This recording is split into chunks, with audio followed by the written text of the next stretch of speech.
Assalamualaikum warahmatullahi wabarakatuh. Alhamdulillahirabbil alamin.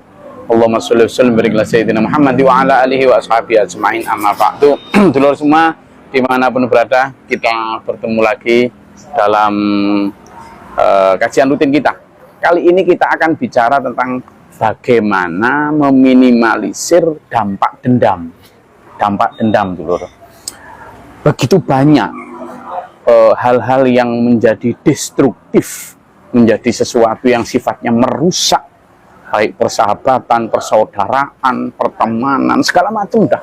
Bahkan konstruksi sosial yang kemudian rusak gara-gara dendam, gara-gara amarah, gara-gara ambisi, gara-gara kompetisi materi. Nah, saya ada satu pemikiran sederhana sebenarnya gini. Kita itu tidak apa-apa sebenarnya punya ambisi, punya kompetisi. Untuk menyehatkan hidup ini, untuk menjaga dinamisasi kehidupan ini, memang harus ada dinamika. Dan harus ada yang sesuatu yang dicari, diraih, diinginkan, dicita-citakan, dan lain sebagainya. Tetapi dalam konteks itu, kita mesti punya penyeimbang. Nah, penyeimbang yang saya tawarkan kali ini adalah keseimbangan di dalam dia. Kadang kita perlu berpikir begini tuh. Sampean pernah lihat nggak anak kecil ketika berantem, mereka berantem tuh, tas, berantem nggak karuan gitu. Nah, pada saat berantem itu kemudian pada saat itu memang sampai nangis-nangisan tuh, sampai wes nanti nggak main lagi, wes pokok gitu bener. Tapi coba lihat, paling nggak sampai sehari dua hari mereka akan bermain lagi bersama-sama lagi. Tidak ada itu istilahnya dendam, anak kecil beneran loh ya. Yes, begitu. Nah, tapi malah kadang orang tuanya yang berantem beneran, lalu jadi dendam-dendaman. Nah, gimana caranya? Ada dua sisi yang bisa kita coba. Pertama adalah, coba kadang kita itu berpikir seperti lansia atau seperti orang sakit. Cobalah, sampean tanya orang yang sedang sakit. Orang yang sedang sakit, itu kalau ditanya, apa keinginannya? Apa coba? Apa Gus? Kepingin sehat. Jadi orang yang lansia itu kalau ditanya paling keinginannya 3 tok. Kepingin sehat, kepingin kumpul keluarga, dan kepingin beribadah. 3 itu. Kepingin sehat, kepingin selalu kumpul keluarga, dan kepingin ibadah. Wes. Seluruh ambisi-ambisi waktu masih muda atau ketika sedang peak seasonnya, peak performance maksud saya, tidak ada sudah, tidak kepingin harta banyak, tidak kepingin jabatan, tidak kepingin, kalau sudah lansia tidak ada itu. Apalagi kalau sedang sakit. 3 itu dok, kepingin sehat, kepingin kumpul keluarga, dan kepingin ibadah, cari sangu mati. Simple. Atau sebaliknya dulur, dalam penyeimbang hidup ini biar damai, kita juga kadang perlu berpikir seperti pikirannya anak kecil. Kalau tadi pikirannya lansia, nah sekarang pikiran anak kecil. Pikiran anak kecil sederhana. Pikiran anak kecil itu apa coba? Selalu riang gembira, gitu. Lalu tidak ada dendam dan tidak ada terbelenggu kompetisi materi. Jadi selalu riang gembira karena menjalani hidup dengan take it easy, pleasure seeking, easy going. Jadi dibikin enak aja lah, nggak usah dibikin ruwet, dibikin gampang. Yang gembira. Yang kedua, tak ada dendam. Nggak ada dendam. Ya seperti yang saya sebutkan tadi. Kalau pada saat main gitu, kemudian akhirnya berantem kan main.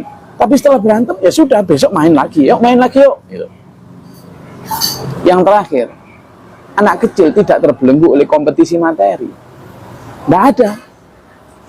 Terus yang namanya bahan-bahan segitu itu. Nah, ini yang perlu kita tiru. Jadi ada 2 kaca tadi. Pertama kaca orang-orang lansia atau orang-orang yang sedang sakit, yakni mereka itu yang diinginkan hanya pas sehat, kumpul keluarga, dan ibadah. Loh, kalau sudah sekarang ini misalnya kita ini sekarang punya sehat, kudunya sudah banyak bersyukur tau harusnya. Kenapa? Karena kita berpikir seperti berpikir orang sakit. Karena kita berpikir seperti berpikirnya orang lansia. dikasih sehat, oh, alhamdulillah banget. Apalagi sudah bisa kumpul keluarga, apalagi sudah bisa punya kesempatan ibadah. Kita juga kadang-kadang kemudian shift kepada berpikir seperti anak kecil. Tidak ada dendam, bar ya bar, wis ya wis.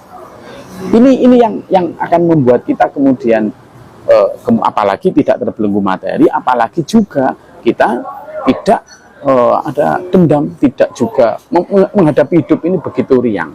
Nah, bagaimana itu bisa kita lakukan tuh?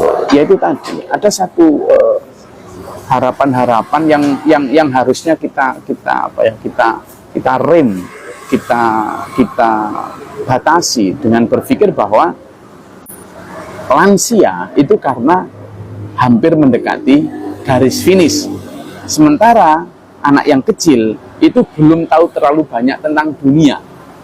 Saya ulangi, anak kecil kenapa berpikir tidak ada dendam, tidak terbelenggu materi, kemudian juga riang gembira, karena dia baru awal di dunia, tidak terlalu banyak tahu dan belum terpengaruh dunia. Sementara lansia, dia tahu bahwa dia sudah mau memasuki garis finish. Nah, ternyata orang yang mau memasuki garis finish dan baru start itu pikirannya lebih pure. Yang baru start itu pure karena dia belum terkontaminasi oleh debu-debu duniawi.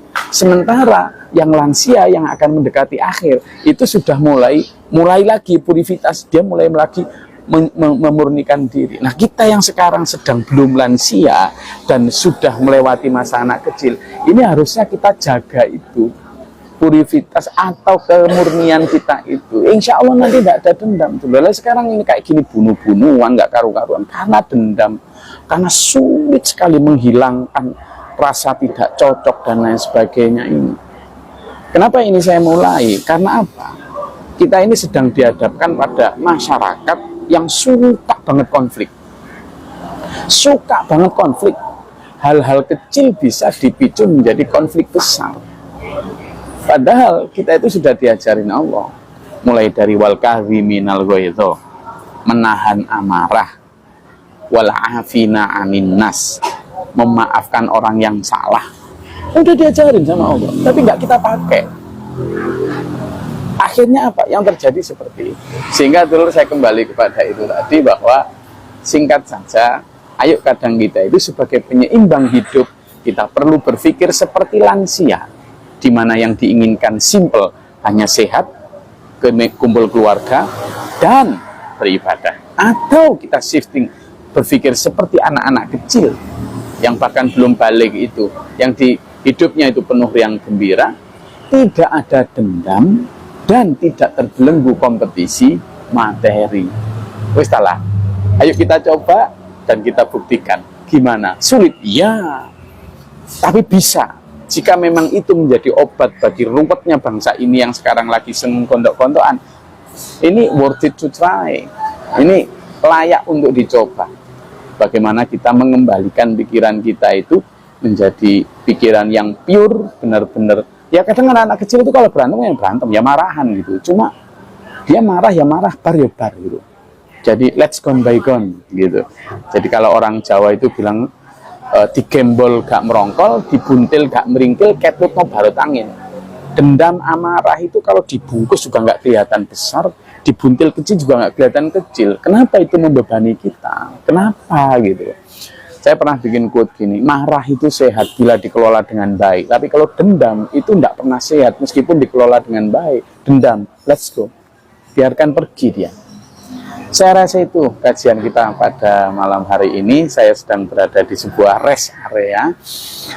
Dan karena kita memang harus rutin istiqomah, insya Allah pekan depan kita akan bahas tentang bagaimana kita menyaingi setan. Karena setan itu istiqomah, maka kita juga harus istiqomah.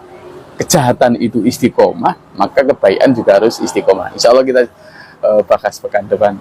Saya rasa itu hari ini. Mudah-mudahan kita dijadikan Allah menjadi orang-orang yang benar-benar mampu memanage hati kita, memanage hidup kita dengan tidak terlalu banyak ambisi, tidak ada dendam, dan tidak terbelenggu oleh ambisi-ambisi kompetisi materi, sehingga kita menjadi orang-orang yang sabar, ikhlas, dan diridhoi Allah. Semoga kita menjadi orang-orang yang muttaqin. Terima kasih, sampai ketemu pekan depan. Billahi taufiq wal hidayah. Wassalamualaikum warahmatullahi wabarakatuh.